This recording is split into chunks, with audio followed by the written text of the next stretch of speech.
If he shows up and does the exact right thing, he can win the fight. If he don't do the right thing, which I don't see him doing, I don't know why he would at this point in his career. I don't know. Attack him. You know, I told everybody Terence Crawford's pound for pound #1. Most journalists and writers in the sport have ranked Terence Crawford. Difficult.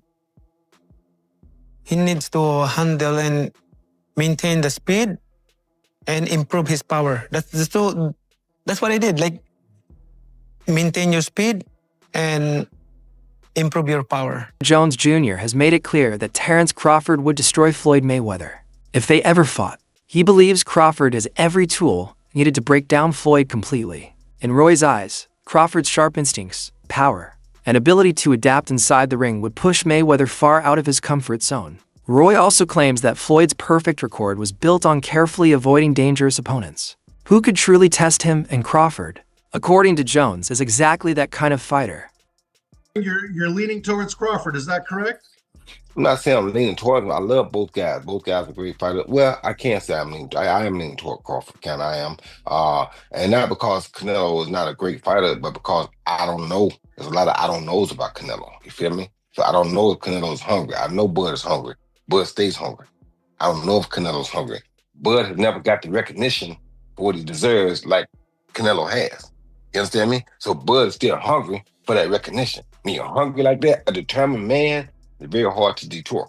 Roy Jones Jr. says Crawford possesses skills that most fighters can only dream of. First, he praises Crawford's ring IQ, his ability to read opponents, adjust mid-fight, set traps, and change strategy instantly. Second, his stance-switching ability, fighting both orthodox and southpaw to confuse rivals and create openings. Third, his punch timing and setup, using feints, jabs, and body-head combinations with perfect precision. Fourth, his footwork and movement, using angles and space to avoid punishment while staying ready to counter. And finally, his accurate, calculated power, not just knockout strength, but smart power that lands exactly when it matters most. I'd rank him probably in your top 10, maybe even your top 5. Where do you rank Terence, in your opinion? I put him in the top 15, maybe the top 10, because he definitely has the skill of a top 5. Just that he hasn't had the opposition that some guys were able to get. And that's not his fault. He just made one of the best fighters in his weight class look like nobody. That's pretty damn good. Now he proved what we already thought. We just didn't see him against the best opposition near his weight class. See, this is the thing people don't understand. This is what I like about Bud. He reminds me of Roy. We ain't got to have the best opposition in our weight class. We want the best opposition near our weight class. There's been discussion that maybe, Crawford and Inoue are going back and forth tussling for pound for pound, that maybe Inoue, because of the multiple weight divisions. You're shaking your head no. Tell me why no. Because Inoue also, when he first moved up, he lost to Donaire. Don't forget that. Bud ain't lost nobody. Moving up or down, he moved up 3 times. He lost nobody. Don't tell me he better than Bud, no. 3 Jones believes Crawford is now at the absolute peak of his career, undefeated, experienced, and still hungry to prove more. A rare combination. He notes that Crawford has shown he can adjust his style, carry his power across weight divisions, and fight intelligently in every situation. At around 167.5 pounds, Crawford blends speed, strength, and elite ring IQ, giving him every weapon needed to dominate. If this truly is his era, Roy says, Crawford could... As Canelo Alvarez has been a great fighter his whole career, people like Erislandy Lara gave you the blueprint on how to beat him. People like Floyd Mayweather also gave you the blueprint on how to beat him. But Bud is more fierce, more fearsome, and more angrier, and more meaner than both of those guys. So if they showed you the blueprint, Bud gonna go out there, take that blueprint, and do even more with it, which is what Bud did. So it was never a question in my mind whether Bud really was going to outbox me, just if he could take the punch. And right away he showed, bam, he could take the punch. So I knew from that point, if he just slow him down, which he did, he'd be okay. Then late in the fight, what other people still didn't see, late in the fight, Bud started hitting Canelo's body. One of those body shots, I think about the 7th or 8th round, hurt Canelo. I was like, whoa. Bud hit him in the right spot then, and he got Canelo's respect with that too. So Bud fought a very, very awesome fight, fought a beautiful fight, very tactical. Very controlled. Yes, it was a beautiful fight for boxing. It was a beautiful fight. Bud got hit with some shots. He did. He got hit with some single shots going out. He's going out, and Canelo, if he has you trapped in the corner or along the ropes, it's typically 1 to 2 big shots. You know that if you've watched him. Yep. So you could tell Crawford, as he was going out, he knew the one shot was coming, and several times it landed. He even got hit with a 2-piece. I don't remember what round it was, uppercut right hand that Crawford took well. So when you started seeing him absorb the shots, if you're Team Crawford, you don't want him to take that shot. But if you started seeing that, now you know that, okay.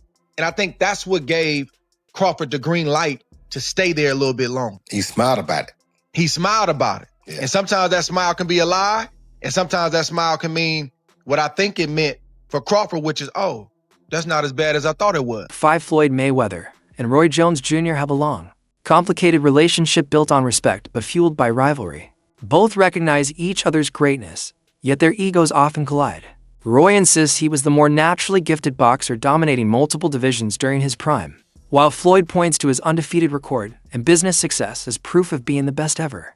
The tension deepened when Roy dismissed Floyd's TBE the best ever label, calling it disrespectful to past legends. Floyd responded by criticizing Roy's late career losses as damaging to his legacy. The rivalry isn't about an actual fight, it's about who truly deserves a place among boxing's immortals.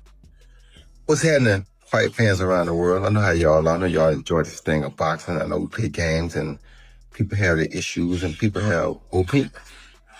It's cool too. I got opinions and I'm allowed to say my opinions or speak my opinion. And if somebody was trying to send me a subliminal message, it worked. Because if you want to prove that you're better than me, I'm always ready. Wide open. Ready to go. Come on. Jones argues that Floyd's best status is valid only in terms of money-making, not necessarily as the greatest fighter across all styles. Roy says he's not trying to be disrespectful, but when he makes statements, he stands by them wholeheartedly. Is there something that you want to elaborate on, or is there something that maybe you don't like about Floyd? One thing I don't like is that you don't respect elders. You talk about Muhammad Ali got beat by an 8-0 fighter. That 8-0 fighter was an Olympian who was a monster. Who, if you had a monster like that in your weight class, you wouldn't fight him at that time. You understand where I'm coming from? So, that being said, you're disrespecting the greatest fighter of all time. And if you disrespect him, you disrespect anybody. So you have no respect.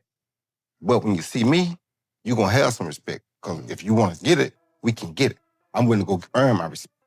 But I didn't hear you say anything disrespectful about Floyd. I never do. I'm not the disrespectful type of guy. That's not who I am. I'm the type of guy. The reason I'm not disrespectful is because when I say something, I'm ready to die for it. So if I say this, I'm willing to die for this. You understand me? You stand on it. I stand on it. You understand me? I'm not, like I said, I don't think LeBron is not a great player. I'm not one of the greatest players of all time. But if you ask me, in your opinion, my opinion, which I'm entitled to, you think LeBron or Mike, I'm gonna say Mike because I saw what Mike went through to get where he got. So I got my own reason why I'm gonna probably like Mike. I'm not saying just you're trash. No, you're not. I'm not saying you're not a great player. Right. I'm not saying you're not one of the top 5. Because you could be that, you feel me? And in most people's opinion, you probably are. Some people's opinion, you probably top 1. That's not, I can't say, oh, I'm right and everybody's wrong. No, that's just my opinion. Right. I'm entitled to my opinion. Right. But I will fight about my opinion. Right. So if you got a problem with my opinion, whoever, call my house. It ain't changed. Jones argues that Floyd's greatest ever claim is valid only when it comes to making money, not when measuring pure fighting greatness. Roy says he means no disrespect, but he stands firmly behind his words. For him, greatness is about facing all styles. Is Floyd Mayweather top 5? No, not in my book. No, not even top 10? Maybe top 10 in my book, yeah, but not top 5. 10. He's maybe top 10, but not top 5. Floyd can fight, don't get it wrong. Floyd can fight. But here's what my problem is. Well, I understand, I know you're a Floyd fan, but here's my problem. Who did Floyd fight that was on his level when he fought him? Only Canelo. That's it. Don't give me that stuff about the other guy that was going to prison. He know he going to prison when he get through. And then to take it even further. He fought Cotto. Cotto was not on his level. Wait. See, stop. Let me finish first. Cotto. You asked me a question. Cotto already was done. And Cotto an all-time great? No. Cotto's an all-time Puerto Rican great. Cotto's not an all-time great in boxing. I agree with you. He's an all-time Puerto Rican great. I agree. All right, so that's not a great fight. That's not on your level. Pacquiao. You waited till Pacquiao got knocked out by Marquez before you fought him. If you'd have fought him 4 years ago, it'd have been something. Because both of y'all were here. We'd have found out who the best was. You waited till Marquez knocked him out, now you fought him. If I wait till somebody beat James Toney before I fight him, do I get credit for being the greatest fighter of all time because I beat James Toney? No, you don't. No, I don't. So my point is you didn't do it the right way. You know that. Who else did you fight besides them best 2 names you can pull up besides Canelo? What I'm saying is that who do you think around that time would have even beaten Floyd that he didn't fight? So my point is I'm not going to say who because I can't name a person. I'm not going to say who would have beat Floyd. Like I said, I'm just saying Floyd never fought nobody that was of his equal. He didn't fight a James Toney. He didn't go looking for a James to him.